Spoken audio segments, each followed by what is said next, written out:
palang visa Ay, para maahon lang tayo sa hirap ng buhay. Oo, ba't anong presidente na to ngayon, punta ka sa ibang bansa, manghingi. Di walang nakita. Oo nga eh. Ay, buti pa si ma'am, nakaano na siya, tapak na. it's a blessing. Sana kami din. Ilang taon na po kayo, ma'am? How old are you po? 33. Oh, 33. 33 pa. Magkasing edad na bata kayo, pa Sir si ma'am. Daryl. Teacher Daryl, magkasing edad na kayo. 33. Oo nga eh. years old. Bata pa si... Kasi nag-decide ako, magkaanak ako 32. last year lang. Ay, isang taon lang. Ibig sabihin nun, ma'am, ano pa?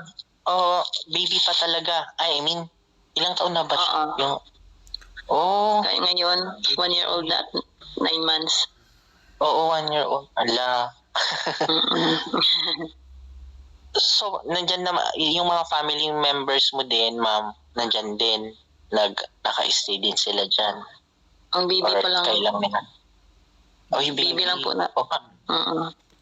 Paano yan, ma'am? Naghahanap ka na ng work mo. Sino na mag-alaga Yung ng mga baby? bata dito, sa child care.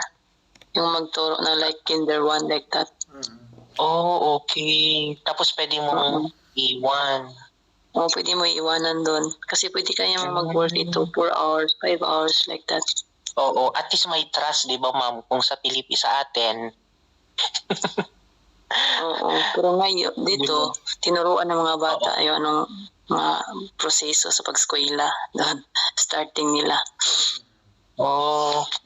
Galing. Yung mga teachers... Sa health insurance, ma'am.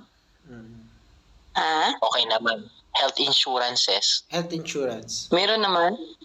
Meron na. Parang yung din, insurance diba, ko ay parang Canada din siya. May free healthcare kapag naka-citizenship ka po, ganun. Oo, meron naman ako. Even naka-bridging visa ko, meron akong Yun ang insurance. Ang gaganda ng mga benefits at privilege sa Australia. Benefits. Especially pag nakapag-citizenship na po. Parang Canada din. Kasi Canada, kung mag-aasa ko bakit gusto niyo sa Canada, yun din yung free healthcare yung habol nila sa Canada. And so, Australia din naman, ganun din. May free healthcare din. Maganda din yung healthcare ng Australia.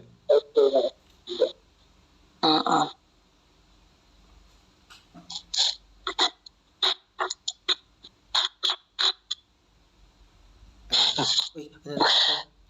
Tawag dito? 1 hour.